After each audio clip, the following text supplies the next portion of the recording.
Speaker Nancy Pelosi is set to unveil a new coronavirus relief package that will total more than $3 trillion. She's going to have a statement 3 p.m. Eastern time, so about 30 minutes from now. We'll take that live. The House is expected to vote on that plan this coming Friday, but Republicans are saying they want to wait to see how the first group of stimulus that went out is actually going to will have a good effect versus bringing in more stimulus. It's bringing in Fox News contributor Robert Wolf. And I mean, 1,800 pages, Robert, $3 trillion. Now we know what she's been busy working on at home. But shouldn't we wait to see how the country is doing in the next month or so before we start spending more money? No, because we know how the country's doing. The country's near 25% unemployment. If you look at the Friday number and the U6 rate, which is what most people look as the real economy, underemployed, discouraged workers, and the unemployed, we're at 22.8%, and we know that was low. Secretary Mnuchin over the weekend thought it was closer to 25%. We have 30 million small businesses, and the Payroll Protection Act only helped around 10%.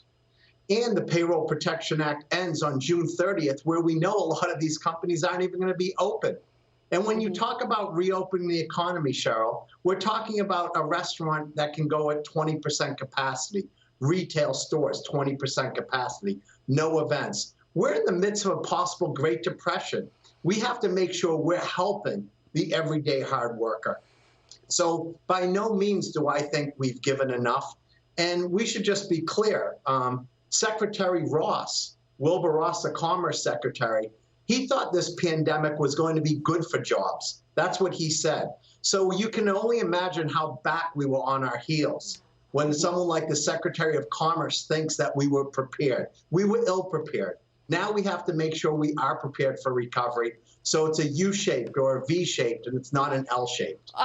Robert, not to interrupt you, but I want to bring in this breaking news. We're just getting this comment from Senate Majority Leader Mitch McConnell and he's talking about the bill that Nancy Pelosi is expected to discuss at 3 p.m. Eastern time, that it's got to be narrower. Anything that's going to be, that has any chance of, frankly, getting through the Senate, it's got to be a narrower bill. Again, a $3 trillion bill at 1,800 pages. Yeah. We don't know the specifics, Robert. Mitch McConnell is already saying before he's even heard it or seen it that it's going to have to be narrower. So is there a compromise in all of this? Maybe for small business. I agree with you about small business. I actually do. I think you're right. The PPP has not helped enough. And you're right about Mnuchin pointing to that group. I think the concern here is that our lawmakers are once again going to play politics with our money, with taxpayer money, and there's going to be pork barrel spending and pet projects that are going to get funded. That's where you worry about something. Well, we have to make sure that is not the priority. And when you're talking about 1 in 4 people being unemployed, this isn't a blue or red state thing. This is a national pandemic that we're going through. This is unemployment that's hitting everyone. And by the way, I should remind Senator McConnell that actually 7 of the top 10 states who have been hit most by unemployment are actually red and purple.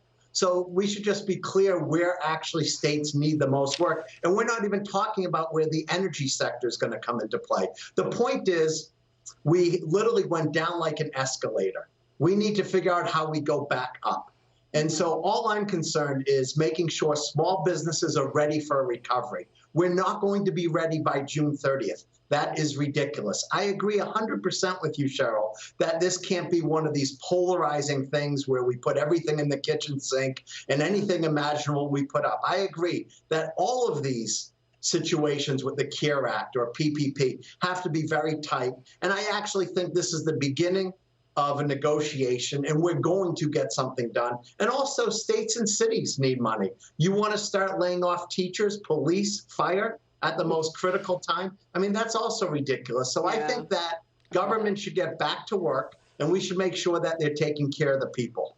But then again, some of these cities and states have been irresponsible fiscally before the pandemic. There's a lot to go through. And we're going to have you back, Robert, because we're out of time. I look forward to that. I'm ready for that. Good to see you, Robert Wolf. Thank you, too, sir. Charles.